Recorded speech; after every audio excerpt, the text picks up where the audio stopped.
elles étaient plusieurs, ces formations, avec l'Égypte et le Maroc à l'issue de la phase de poule. Les deux équipes en ont encaissé. Pour l'instant, l'Algérie reste meilleure défense, seule. Ça compte aussi pour le coach. Oui, après c'est surtout, là on a revu la passe de Riyad Mahrez.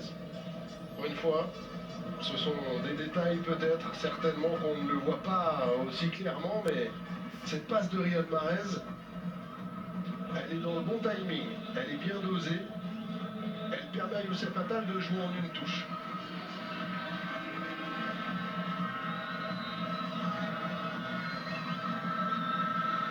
Trois minutes de tensionnel, 3 buts d'avance pour les Algériens.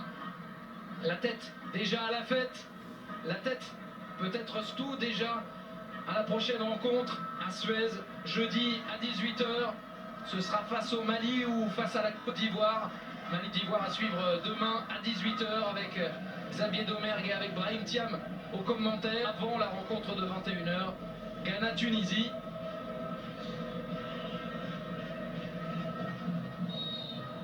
On revient à la faute sur Ibrahima Traoré.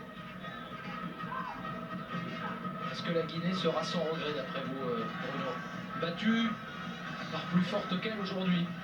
Clairement, oui, même si sur le plateau à la mi-temps, nos invités, nos consultants semblaient vouloir que le Guinée était capable.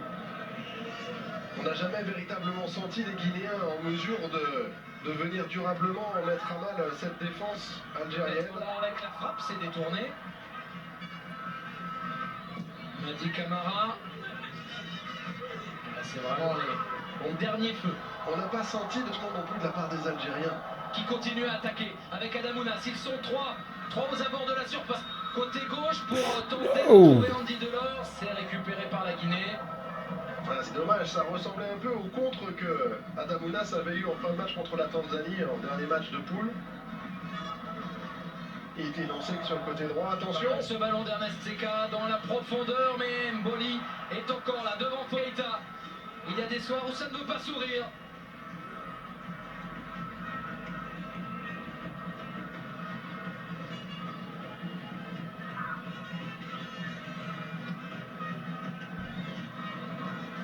Ça passe? Non.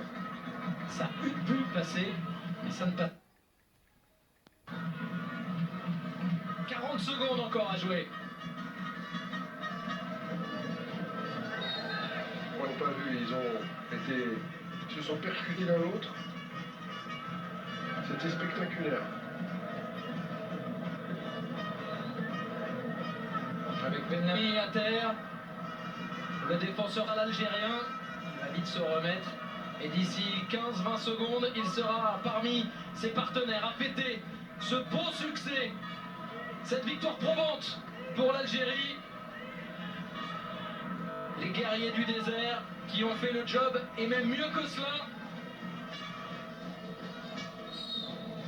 On parlait d'une Coupe des Nations des surprises, mais il n'y en a pas eu ce soir. Il n'y en a pas eu parce que les Algériens étaient plus forts que les Guinéens. Ils ont su le montrer, ils ont su le prouver et s'imposer sur le score sans appel de 3-0. Pour la Guinée, c'est terminé, Bruno. Pour l'Algérie, ça se poursuit. Et il y aura un sacré quart de finale contre le Mali ou contre la Côte d'Ivoire. Facile. Non, pas facile. Ça permettra aux Algériens de monter en puissance. Il ne faut surtout pas qu'ils s'enflamment. Il faut qu'ils restent des pires terres, mais avec le sentiment malgré tout de réaliser que des belles victoires probantes, sans but encaissé, avec un festival offensif, une profondeur de banc que Djamel Belmadi gère à merveille. Les Guinéens, comme je vous le disais, pendant le commentaire, était trop loin de cette équipe algérienne pour véritablement avoir des regrets ce soir. L'Algérie poursuit sa route. Ismaël, l'Algérie pour l'instant dans cette CAN 2019 en Égypte, 4 victoires en 4 matchs, 9 buts marqués, 0 encaissés. Et victoire et la qualification donc de l'équipe d'Algérie, 3-0 pour les quarts de finale de Coupe d'Afrique des Nations. 3 buts, sans bavure. Julien, les Algériens n'ont jamais douté durant cette partie face aux Guinéens. Oui, clairement, ils ont pris le match par le bon. Ils sont bien rentrés dans la partie, les hommes de Djamel et Ounas vont permettre aux Verts de s'imposer largement. Ils ont su mettre la détermination, l'engagement, l'envie. Alors certes, moi j'ai bien aimé cette équipe de Guinée quand même. Dans le temps du jeu, l'Algérie est tombée face à une équipe qui a peut-être pas les qualités athlétiques que d'autres ont dans d'autres sélections. Eux, c'est une équipe joueuse, et puis il y a le talent des uns et des autres. Il y a Mahrez, il y a André Tounas, on sent que l'Algérie est bien armée. Elle est bien armée pour aller au bout, pour aller essayer maintenant qu'il n'y a plus le Cameroun, il n'y a plus l'Égypte. Et il n'y a plus le Maroc non plus. Le Maroc non plus là, on va dire que cette équipe doit et va assumer maintenant ce rôle de favori. Il faudra qu'elle fasse. Elle l'a déjà assumé, non? Elle l'a déjà assumé. J'ai vu qu'en 18 de participation de Cannes, vous en avez gagné qu'une. Il y aura même un Vous, oui, ils en ont gagné. Oui, Moi j'étais sans faire ça à la fin. On a bien répété tout à l'heure, j'espère que vous allez on va le faire à la fin. Tu as vu qu'il faudra quand même aller en finale et jouer contre Madagascar. On peut parler de c'est bon. L'équipe d'Algérie assume, c'est le seul favori qui gagnait largement son 8e de finale. Oui, et ils ont été solides, efficaces, il y a du talent et on sent que Djamel Belmadi gère très bien son groupe. Et je pense que pour aller au bout, ils ont tous les ingrédients, ils ont tout ce qu'il faut, ils ont la profondeur d'effectif. On a parlé aussi à l'ami, dégage quelque chose, Djamel Belmadi, le sélectionneur de cette équipe. Peut-être que c'est lui finalement la clé pour pouvoir permettre à cette équipe de toujours rester dans cette compétition sur et en dehors du terrain. Oui, je le pense. Ce manager, ce coach, il dégage vraiment quelque chose. Il a une rigueur, ça se voit, ça se sent. Et on voit aussi que les joueurs l'écoutent, ils le suivent. Il n'a pas peur de prendre certaines décisions peut-être difficiles, mais il impose vraiment sa façon de voir les choses.